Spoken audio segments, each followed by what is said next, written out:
Vous écoutez le film Prono, une émission de Scorecast.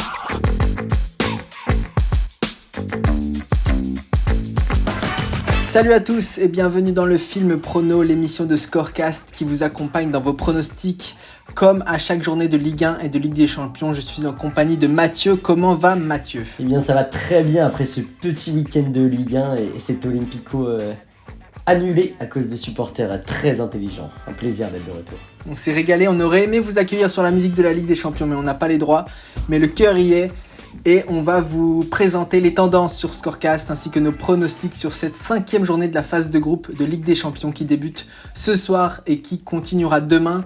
On aura de superbes affiches avec un Lille-Salzbourg très intéressant, très important pour les Lillois dès ce soir. Un Villarreal-Manchester United aussi important. Et demain, le choc City-Paris Saint-Germain. On aura également un Chelsea-Juventus, un Atlético-AC Milan. Bref, le programme est très chargé, très intéressant, mais on commence tout de suite avec les coups de chaud. Mathieu, quel est ton gros coup tenté sur cette 5e journée de la phase de groupe de Ligue des Champions ?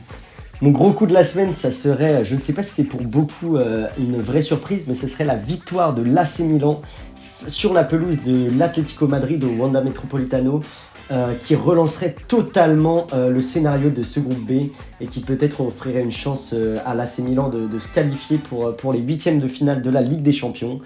L'AC Milan qui a été peut-être l'équipe la plus malchanceuse de cette saison de Ligue des Champions. Au match aller, on s'en souvient très bien, l'exclusion de Kessie à la 30e minute, alors que Milan menait 1-0 et les 2 buts en toute fin de match, dont celui de Suarez à la 97e pour l'Atlético. Même contre Liverpool, le match était très disputé. C'était vraiment l'AC Milan a bien moins bien joué contre Porto lors des 2 matchs et c'est ce qui leur a causé beaucoup de tort. Mais je vois bien l'AC Milan s'imposer aujourd'hui sur le score de 1-0. Sur Scorecast, vous êtes 74% à miser sur une victoire de l'Atlético et seulement 9% à miser sur une victoire de l'AC Milan. Ça, c'était le coup de chaud de Mathieu. Le mien, c'est la victoire de Villarreal à domicile, face à Manchester United. United qui sera privé de Paul Pogba et de Raphaël Varane, ces 2 joueurs français, et surtout qui est un peu en difficulté après la débâcle à Watford ce week-end en première ligne, 4-1, le limogeage dans la foulée de son entraîneur. Lors de la phase aller, United s'était imposé 2-1 contre Villarreal, mais Cristiano Ronaldo, comme souvent cette saison, avait arraché la victoire en fin de match à la 95e minute dans cette rencontre. Moi, je crois à la fin de la magie Ronaldo sur cette rencontre et une victoire 2-0 de Villarreal, un groupe avec beaucoup d'enjeux au classement. On passe tout de suite à un petit point sur le classement de la compétition publique. Mathieu, qu'est-ce que ça donne ? Sur la compétition publique, on a Kikinati 98 qui est en tête avec 74 points, suivi de très près par Mouratsi avec 73 et Plégal qui compte 71 points et qui complète le podium. Mais ça reste très très serré, hein. Les 10 premiers se tiennent sur 7 points, donc tout reste à faire évidemment. Et après la phase de groupe, les points seront doublés à partir des 8e de finale, donc ça va vite s'accélérer. On continuera à suivre ce classement. On passe tout de suite à l'analyse de 2 matchs qui nous intéressent particulièrement. Ce sont les matchs des 2 clubs français. On commence avec ce soir, Lille qui accueille Salzbourg. Lille qui est 2e du groupe G. Salzbourg leader de ce même groupe avec 7 points. Lille a 5 points à égalité avec Wolfsburg. Donc Lille joue très gros ce soir, qui pourrait passer devant Salzbourg. Ce serait un coup très important pour les Lillois. Mathieu, qu'est-ce que tu vois sur ce match ? Qu'est-ce que je vois sur ce match ? Alors là, pour faire un petit contraste avec mon coup de chaud, ce soir pour Lille, ce sera un petit coup de clim avec un bon 0-0 des familles qu'on adore voir avec le club français. Non, en vrai, il y a pas mal d'absents du côté lillois. Par exemple, il y a Ikoné, Bamba, il y a quelques joueurs qui ne sont pas là, Renato Sanchez aussi. Et j'ai du mal à voir Lille trouver la solution, même si Jonathan David est en grande forme en ce moment. Et donc j'ai misé sur un 0-0 pour ce match. Moi je partage ton avis, je vais aller même un peu plus loin. J'ai misé sur une victoire 3-1 de Salzbourg à Lille. Au match aller, Lille avait perdu 2-1, avait concédé 2 pénaltys. Il y avait eu des phases intéressantes, des phases beaucoup moins. Lille est très irrégulier depuis le début de saison, donc c'était le cas sur la phase aller. Lille n'a pas tant réglé ces problèmes-là, c'est toujours très irrégulier, on l'a vu face à Monaco ce week-end en Ligue 1. Comme tu l'as dit, il y a trop d'absents pour moi importants et Salzbourg a été plutôt intéressant sur ces 4 matchs de poule. Donc je vais miser sur une victoire 3-1 de Salzbourg. On passe au match de mercredi avec le choc entre Manchester City et le Paris Saint-Germain. Le choc du groupe A, City est passé leader de ce groupe A avec un petit point d'avance sur le Paris Saint-Germain. Donc c'est la tête du groupe probablement qui se joue ce mercredi soir. Le match qui se joue donc à Manchester. Mathieu, quel est ton pronostic sur ce match ? Eh bien, sans le scénario du match aller, j'aurais tous les jours donné une victoire à Manchester City.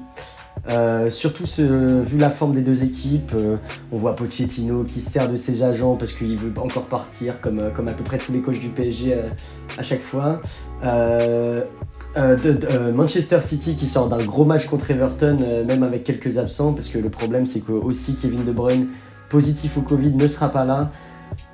Pour moi, au vu du scénario du match aller quand même, parce que Paris a été très très très intéressant, je mettrais 2-2 entre les deux équipes et encore un match nul pour un club français. Parce que Kylian Mbappé est dans une forme olympique et quand même Paris concède des buts, notamment sur les 4 dernières journées.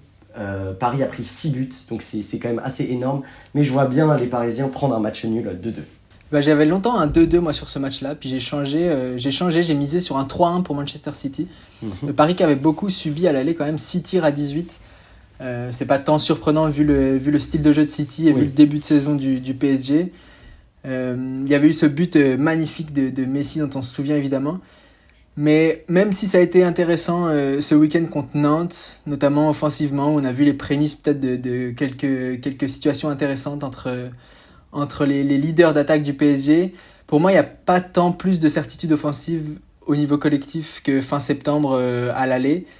On l'a vu face à Bordeaux, ça a été compliqué par moments. Le match contre Lille a été un peu compliqué en championnat aussi. Le dernier match de Ligue des Champions du PSG, pas complètement abouti non plus face à Leipzig.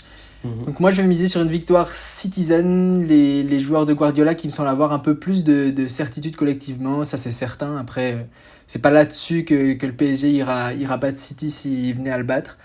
Et voilà, quand même victoire 3-1 pour moi des joueurs de Manchester. On va passer maintenant au top prono. Cette partie que vous adorez particulièrement, cette partie de l'émission où on enchaîne nos pronostics sur les 16 matchs disputés cette semaine.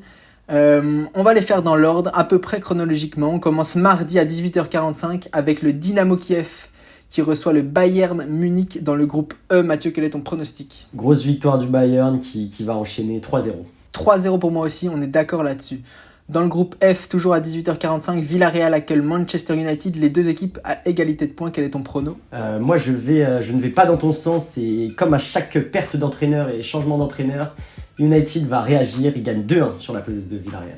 Et moi, comme j'ai dit tout à l'heure, 2-0 pour Villarreal. Toujours dans le groupe F, les Young Boys de Berne qui accueillent l'Atalanta. Quel est ton prono ? J'aime beaucoup ce que Young Boys propose en Ligue des Champions, mais l'Atalanta va largement s'imposer 4-1. 4-1 pour toi. Et moi, je mise plutôt sur un match nul, un partout entre les deux équipes. On passe au groupe E, donc celui du Bayern Munich. Le FC Barcelone qui accueille Benfica, un match très important. Le Barça qui doit absolument faire un résultat au moins nul, mais une victoire ferait beaucoup de bien aux Barcelonais. Quel est ton prono là-dessus ? La victoire est quand même presque nécessaire, je mets 2-0 pour le Barça. 2-0 pour moi aussi, on est d'accord là-dessus. On passe au groupe H avec le choc entre Chelsea et la Juve. Les deux leaders du groupe H, la Juve qui mène avec 12 points dans ce groupe. Chelsea est deuxième avec 9 points, donc la Juve qui avait battu Chelsea lors de la phase aller. Ton prono là-dessus ? Chelsea revient à hauteur de la Juve en tête du classement, 1-0 pour Chelsea. Pareil pour moi, 2-0 pour Chelsea, mais même vainqueur dans cette rencontre. On passe au groupe H, on reste dans le groupe H avec Malmö qui accueille le Zénith. Ton prono là-dessus ? Toujours pas de but pour Malmö en Ligue des Champions cette saison et le premier va arriver, mais dans une défaite 2-1 pour le Zénith. 2-0 pour moi pour le Zénith, on est d'accord. On passe au groupe G, le groupe de Lille. On l'a déjà dit, moi c'est 3-1 pour Salzbourg. Est-ce que tu peux nous rappeler ton prono ? 0-0, un bon match pas très intéressant. Et toujours dans ce groupe G, les 3e et 4e de la poule, mais qui peuvent toujours espérer passer. Le FC Séville qui accueille Wolfsburg. Moi j'ai misé sur une victoire 3-1 de Séville, et toi ? J'ai mis exactement pareil, 3-1 pour le FC Séville. Et on se rejoint sur beaucoup de pronostics sur cette première journée de la 5e journée de la phase de groupe de Ligue des Champions. On passe au match de mercredi avec à 18h45 dans le groupe C, Beşiktaş qui reçoit l'Ajax Amsterdam qui est leader de ce groupe C. Quel est ton prono là-dessus ? La meilleure équipe du monde va encore s'imposer 3-0 en faveur de l'Ajax. Moi je te rejoins, mais pour moi ce sera plus serré 2-1 pour l'Ajax Amsterdam. Dans le groupe D, toujours à 18h45, l'Inter Milan qui accueille le Shakhtar Donetsk. Ton prono ? Les 3 derniers matchs entre les deux équipes se sont soldés par un 0-0, mais là ça va être une courte victoire de l'Inter, 1-0. Moi 3-0 pour l'Inter, que je vois atomiser Donetsk. Dans le groupe D, Tiraspol qui accueille le Real Madrid, Tiraspol qui avait surpris avec 2 victoires sur ses 2 premiers matchs, qui connaît un petit coup d'arrêt avec 2 défaites là d'affilée. Qu'est-ce que ça donne pour toi ce Tiraspol Real ? Ouais, le Real Madrid va prendre sa revanche et enchaîner après sa grosse victoire face à Grenade. Ça va être un joli 4-0 cette fois-ci. Moi je mise aussi sur une victoire madrilène, mais par la plus petite des marges, 1-0 pour le Real. On passe au groupe C, le groupe donc de l'Inter dont on a déjà parlé. Cette fois, c'est le Sporting qui accueille Dortmund. Quel est ton prono ? Même privé d'Haaland, je vois Dortmund un peu au-dessus, donc je les vois gagner 2-0. Pardon, j'ai dit que c'était le groupe de l'Inter, mais c'est le groupe de Beşiktaş. Moi, je mise sur un match nul, le 0-0 entre ces 2 équipes. On passe au groupe B, le groupe de la mort de cette Ligue des Champions 2021-2022. On commence avec le match entre l'Atlético Madrid et l'AC Milan. Tu nous as déjà parlé. Quel est ton prono ? Tu peux nous le rappeler ? C'est 1-0 pour la surprise que créera l'AC Milan. Pour moi, ce match sera l'un des matchs à suivre cette semaine. 2 buts partout entre les 2 équipes. Les 2 équipes qui seraient éliminées si Milan gagne et que Porto bat Liverpool. Donc 2 équipes très mal en point dans ce groupe. Porto qui est 2e à la surprise générale. Porto qui se déplace donc sur la pelouse de Liverpool. Liverpool qui est déjà assuré d'être premier. Quel est ton pronostic sur ce match ? Mais Liverpool ne va pas lâcher, Porto ne gagnera pas, 3-0 en faveur des Reds. Et ben moi je mise sur un petit relâchement, si on peut appeler ça comme ça, de Liverpool. Un partout entre les 2 équipes, et Porto qui irait glaner un point précieux. On passe au dernier groupe, celui qu'on a un peu abordé, avec le City PSG. Est-ce que tu peux nous rappeler ton pronostic ? J'ai misé 2-2 entre les 2 équipes. Et moi j'ai misé sur un 3-1 pour Manchester City.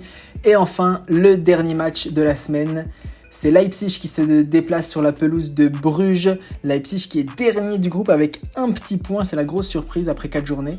Alors que Bruges est 3e avec 4 points.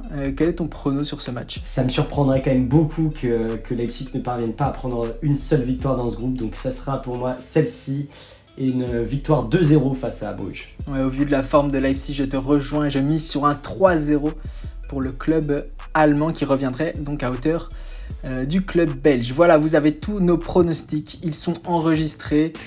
Mathieu, comme à mon habitude, je te demande le match ou les matchs, là vu qu'on a 2 jours de compétition avec 16 rencontres, le ou les matchs qu'il faut absolument regarder sur cette 5e journée de la phase de groupe de Ligue des Champions. Je vais commencer par Villarreal-Manchester United. Je pense que ça peut être très intéressant, surtout pour la physionomie du groupe, parce qu'il y a un monde où Manchester United et Cristiano Ronaldo ne vont pas en 8e de finale, même si ça se jouera dans la dernière journée certainement. Et bon, évidemment, Manchester City PSG, et aller un petit Atlético Madrid AC Milan. Et bah, je te rejoins, comme tu l'as dit, le groupe F de Manchester est l'un des plus serrés. Quand même, le Lille-Salzbourg a beaucoup d'enjeux avec une poule très homogène et très serrée même après 4 journées. Donc à suivre aussi les 2 matchs de ce groupe G. On suivra ça, ce sont des rencontres qui se disputent ce soir. Merci à tous de nous avoir écoutés. Enregistrez bien vos pronostics sur Scorecast. Nous, on se retrouve vendredi pour la 15e journée, me semble-t-il, de Ligue 1, avec un programme alléchant, avec notamment un Lens-Angers en ouverture de cette journée. Énorme. Et Mathieu, merci de ta compagnie, de ton expertise. On se retrouve vendredi, tu seras bien là ? Vendredi, je serai là. J'espère aussi que Dimitri Payet sera de retour de sa grosse blessure subie ce week-end. Évidemment, Mathieu qui supporte Lyon, mais qui supporte avant tout le football. Merci à tous et donc à vendredi. Salut ! Salut !